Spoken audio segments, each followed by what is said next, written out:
மாணவர்கள் அனைவருக்கும் வணக்கம். காமராஜர் பயிற்சி மையம் திருச்சி.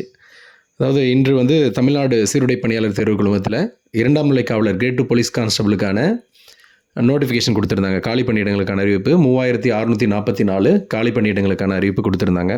இப்போ அதில் பார்த்தீங்கன்னா மாணவர்கள் நிறைய பேருக்கு ஒரு ஷாக்கிங்கான ஒரு நியூஸ் மாதிரி இருந்தது. டிஎஸ்பி மட்டும்தான் கொடுத்துருந்தாங்க, ஏஆர் கொடுக்கல அப்படின்னு சொல்லிட்டு. அதற்கு என்ன காரணம்? ஏன் இன்னைக்கு வெளியிடப்பட்ட இந்த 2025ஆம் ஆண்டு வெளியிடப்பட்ட கிரேட் 2 போலீஸ் கான்ஸ்டபிள் ரெக்ரூட்மெண்ட்டில் ஏஆர் இல்லாமல் போச்சு அப்படின்றதுக்கான காரணம் தான் இந்த வீடியோவில் சொல்கிறோம். ப்ளஸ் டிஎஸ்பின்னா என்ன, ஏஆர்னா என்ன அப்படின்றத உங்களுக்கு புரிகிற மாதிரி சொல்லிடுறேன் பாருங்கள். போட்டித் தேர்வாளர்களுக்கு ஒரு குழப்பம் இருக்கு இல்லையா, அவங்களுக்கு சொல்லிடுறேன். அதாவது பாருங்கள், 4ஆம் தேதி, அதாவது ஆகஸ்ட் 4ஆம் தேதி 2025 ஒரு ஜிஓ பாஸ் ஆகிருக்கு. அந்த ஜிஓவில் என்ன சொல்லியிருக்காங்க அப்படின்னா, அதாவது ஒரு 4 மேற்கோள்கள் கொடுத்துருக்காங்க. மேலேயே ஃபஸ்ட் பேஜில் பார்த்தீங்கன்னா உங்களுக்கு தெரியும். அந்த மேற்கோள்கள் என்ன சொல்கிறாங்க, 1990 டிஎஸ்பிக்கு மட்டுமே, அதாவது ஒற்றை சாளர முறைன்னு சொல்லுவாங்க, சிங்கிள் என்ட்ரி சிஸ்டம்னு சொல்லுவாங்க. அந்த வகையில் ஃபஸ்ட்டு டிஎஸ்பிக்கு செலக்ட் பண்ணிவிட்டு டிஎஸ்பியிலேருந்து ஒரு 3 வருஷம் சர்வீஸ் பண்ணவங்கள அப்படியே ஏஆருக்கு சீனியாரிட்டி வைஸ் ஏஆருக்கு போவாங்க. அங்கே ஏஆர்லேருந்து லாண்ட் ஆர்டருக்கு போலீஸ் ஸ்டேஷன் வருவாங்க. இதுதான் அப்போது அப்படி பண்ணணும், இப்போ காவலர் தேர்வு அந்த நடைமுறையில் நடைபெறணும் அப்படின்னு குறிப்பிட்டிருந்தாங்க. அந்த மாதிரி ஜிஓ கொடுத்துருக்காங்க. அடுத்து அந்த 2008 ஜிஓ என்ன சொல்கிறாங்க பாருங்கள். அதில் 2008 டிஎஸ்பி மற்றும் ஏஆர் ரெண்டுமே 2008 எடுத்துக்கலாம் அப்படின்னு ஒரு ஜிஓ போடுறாங்க. டைரெக்டாக ஏஆர் தேவைன்னா ஏஆர் எடுத்துக்கலாம், டிஎஸ்பி வேணும்னா டிஎஸ்பி எடுத்துக்கலாம் அப்படின்னு ஒரு ஜிஓ போட்ட மாதிரியும். அடுத்து 2011 உமன் பெண்கள் டிஎஸ்பிக்கு வேண்டாம், உமன் டைரெக்டாக ஏஆர் அண்ட் போலீஸ் ஸ்டேஷன் மட்டும் போனால் போதும், டிஎஸ்பியிலிருந்து விலக்களிக்கப்படுகிறார்கள் பெண்கள் டிஎஸ்பிக்கு தேர்ந்தெடுக்க தேவையில்லை அப்படின்ற மாதிரி ஒரு ஒரு ஜிஓ போட்ட மாதிரியும் எல்லாம் சொல்கிறாங்க. கடைசியாக 4ஆவதாக கொடுத்துருக்காங்க இல்லைங்களா, 4th ரீட் அப்படின்னு சொல்கிறாங்கல்ல, அந்த ஜிஓவில் என்ன சொல்கிறாங்க அப்படின்னா, மீண்டும் தற்பொழுது நம்ம டிஜிபி, தமிழ்நாடு போலீஸுடைய டிஜிபி அவர்கள் மாநில முதலமைச்சரிடம் வைத்த கோரிக்கையின் அடிப்படையில் மீண்டும் போலீஸ் டிபார்ட்மெண்ட்டில் 2ஆம் நிலை காவலர் தேர்வு என்பது சிங்கிள் என்ட்ரி சிஸ்டமாக மாறுது.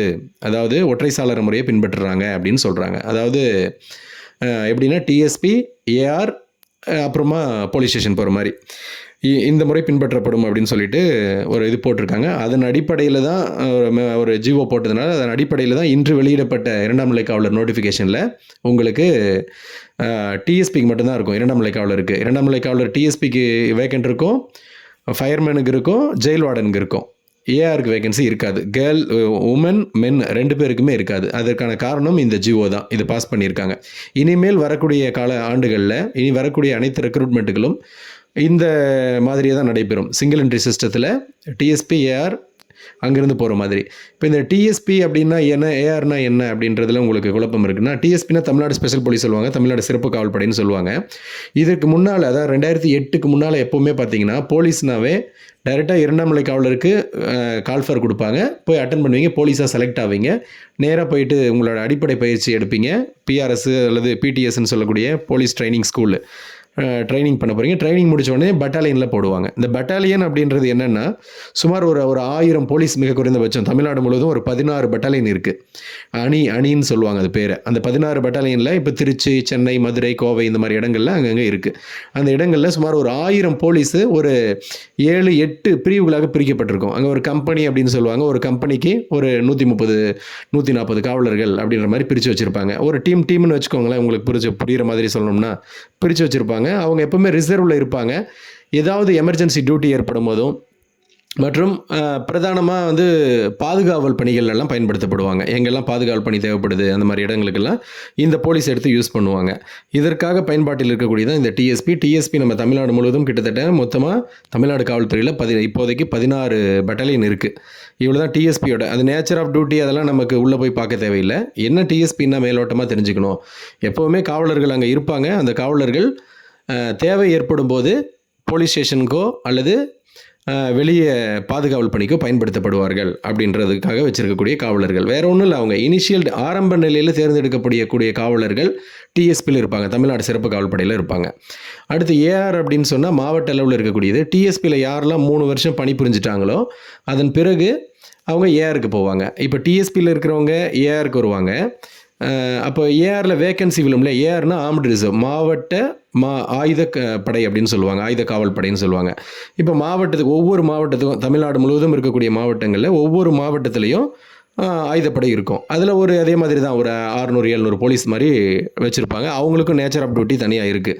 இந்த டிஎஸ்பி, ஏஆர் அப்படின்னா என்ன வித்தியாசம்னா, டிஎஸ்பியில் 3 வருஷம் பணிபுரிஞ்ச உடனே ஏஆருக்கு வருவாங்க. ஏஆரில் அவங்களுடைய வில்லிங்னஸை பொறுத்து அந்த மாவட்டத்துக்குள்ளே இருக்கக்கூடிய ஸ்டேஷனில் எப்போ வேக்கன்சி வருதோ அப்போ அந்த வேக்கன்சி எப்படி கிரியேட் ஆகும்? ஸ்டேஷனில் வேலை செய்யக்கூடிய போலீஸ் எப்போ ரிட்டையர் ஆகுறாங்களோ அப்போ சட்டம் ஒழுங்கில் வேக்கன்சி ஏற்படும். சட்டம் ஒழுங்கில் வேக்கன்சி ஏற்படும் போது எங்கேருந்து எடுத்து ஃபில் பண்ணுவாங்கன்னா, ஆர்ம்டு ரிசர்வ்னு சொல்லக்கூடிய மாவட்ட ஆயுதப்படையிலேருந்து எடுத்து ஃபில் பண்ணுவாங்க. அப்போ மாவட்ட ஆயுதப்படையிலேருந்து ஆள் எடுக்கும்போது அந்த மாவட்ட ஆயுதப்படைக்கு ஆள் தேவைப்படும் இல்லையா? அதை வந்து நிரப்புறவங்க தான் டிஎஸ்பிலேருந்து வருவாங்க. இதுதான் இதோடைய சிஸ்டம். கரெக்டாக ஒரு ட்ரையாங்கிள் மாதிரி. அதாவது டிஎஸ்பியிலேருந்து ஏஆர் போவாங்க, ஏஆர்லேருந்து லோக்கல் சட்டம் ஒழுங்குக்கு வருவாங்க. இந்த முறை தான் பின்பற்றப்பட்டிருந்தது. இடையில் தான் இந்த மாதிரி ஜிஓக்கெல்லாம் போட்டதுனால மாறி மாறி எடுத்தாங்க. டிஎஸ்பிக்கு மட்டும் நாங்கள், ஏஆருக்கு மட்டும் நாங்கள். இப்போ மீண்டும் 2025 இப்போ இந்த ஜிஓ சொல்லுது கிளியராக. என்ன சொல்கிறாங்க இதுலன்னா, ஒற்றை சாளர முறையில் தான் பின்பற்றப்படும் single entry system. DSP, AR local போகிற மாதிரி, லா அண்ட் ஆர்டர் போகிற மாதிரி அப்படின்ற மாதிரி கொண்டு வந்திருக்காங்க. இப்போ இதில் அடுத்து மிக முக்கியமாக கவனிக்கிறது, இதுக்கு முன்னாடி எல்லாம் வந்து ஏஆரில் இருக்கிற ஃபேக்ட் நம்ம பேசுவோம். ஏஆரில் இருக்கிறவங்க டிஎஸ்பியில் இருக்கிறவங்க குறைச்சி எடை போடுற மாதிரியும், போலீஸில் அதாவது ஸ்டேஷனில் பணிபுரியக்கூடியவர்கள் ஏஆரில் இருக்கிறவங்கள குறைச்சி எடை போடுற மாதிரியும் ஒரு பேச்சு இருக்கும். அது கேள்விப்பட்டிருப்பீங்க நீங்கள். அதற்கு என்ன காரணம்னா, அவர்களுடைய பணி அனுபவம் தான், பணிக்காலம் தான் அதுக்கு காரணம். அதாவது சீனியாரிட்டி தான். டிஎஸ்பியில் இருக்கிறவங்கன்னா ஜூனியர் போலீஸு 2 வருஷம் 3 வருஷம் தான் ஆயிருக்கும் வேலைக்கு சேர்ந்து. அதனால் நான் சீனியர் அப்படின்ற முறையில் ஏஆர் இருக்கிறவனா டிஎஸ்பிலேருந்து தானே ஏஆருக்கு போவான். அதனால் ஏஆருக்கு போவாங்க இல்லையா? ஏஆரில் இருக்கிற காவலர்கள் டிஎஸ்பிலேருந்து போவாங்க. அப்போ ஏஆரில் இருக்கிறவங்க டிஎஸ்பியில் இருக்கிறவங்கள நமக்கு ஜூனியர் அப்படின்னு பார்ப்பாங்க. இப்போது இதில் ஸ்டேஷனில் இருக்கிறவங்க இன்னும் சீனியராக இருப்பாங்களே. ஏஆர்லேருந்து ஸ்டேஷன் போனதுனால அவங்கெல்லாம் குறைஞ்சபட்சம் ஒரு 7 வருடம் 8 வருடம் 10 வருடம் பணி அனுபவம் கொண்டவர்களாக இருப்பாங்க. அப்போ அவங்க ஏஆரில் இருக்கிறவங்களே டிஎஸ்பியில் இருக்கிறவங்களே ஜூனியராக பார்ப்பாங்க. இதுதான் அதோடைய அடிப்படை.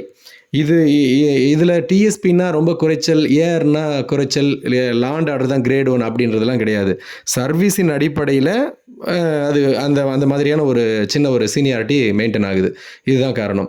மற்றபடி இப்போது சிங்கிள் என்ட்ரி சிஸ்டமாக பண்ணிட்டதுனால போலீஸ்னாவே 2ஆம் நிலை காவலர் அப்படின்னாவே டிஎஸ்பிக்கு தான் போகணும். அது உமன் மென் எல்லாருமே டிஎஸ்பிக்கு தான் போகணும். அதுலேயும் குறிப்பாக பெண்கள் வந்து கடந்த ஒரு 15 ஆண்டு காலமாக பட்டாலியனில் இல்லாமல் இருந்தாங்க. அந்த ஜிஓ போட்டதுனால 2011 ஒரு உமன்ஸ் வந்து டிஎஸ்பிக்கு வேணான்னு சொன்னாங்க இல்லையா? அதனால் எடுத்ததுனால பெண்கள் பணிபுரியாமல் இருந்தாங்க. இப்போ திரும்பவும் பெண்களும் இதில் பணிபுரியலாம், டிஎஸ்பியில் பணிபுரியலாம் அப்படின்னு சொல்லிட்டு இந்த வருடத்துலேருந்து ஆரம்பிச்சிருக்காங்க. ஸோ இதுலேருந்து நீங்கள் மிக முக்கியமாக புரிஞ்சிக்க வேண்டியது, டிஎஸ்பி, ஏஆர் அப்படின்றதெல்லாம் அவங்க பிரித்து கொடுக்கும்போது தான் அந்த பாகுபாடெல்லாம் நம்ம பார்க்கணும். இப்போ போலீஸ்னாவே டிஎஸ்பி தான் சொல்லிட்டாங்க. டிஎஸ்பிக்கு போகிறீங்க, இது தமிழ்நாடு போலீஸ் போய் அட்டன் பண்ணுறீங்க, எழுத்து தேர்வு, உடற்தகுதி தேர்வு எல்லாம் முடிக்கிறீங்க, உங்களுக்கு பணி நியமனமே டிஎஸ்பிக்கு வரும். டிஎஸ்பியில் போய் 2.5 வருடம் 3 வருடம் பணிபுரிய போகிறீங்க, அதுக்கப்புறம் ஏஆர் போக போகிறீங்க. இதுதான் இதோடைய சாராம்சம். அதனால் மாணவர்கள் அனைவருமே டிஎஸ்பி போட்டுட்டாங்களே ஏஆர் கொடுக்கலையே அப்படின்ற மாதிரிலாம் யோசிக்க தேவையில்லை. போலீஸ்னால் நீங்கள் தான், டிஎஸ்பி தான். டிஎஸ்பிலேருந்து ஏஆர் போக போகிறீங்க, சட்டம் ஒழுங்கு லா அண்ட் ஆர்டருக்கு போக போகிறீங்க. சரி, ரைட்டு. வேறு ஏதாவது சந்தேகங்கள் இருந்தால் கமெண்ட்டில் சொல்லுங்கள். மாணவர்கள் அனைவரும் நன்றாக படித்து தேர்வில் வெற்றி பெற காமராஜர் பயிற்சி மையத்தின் மிக சிறந்த வாழ்த்துக்கள்.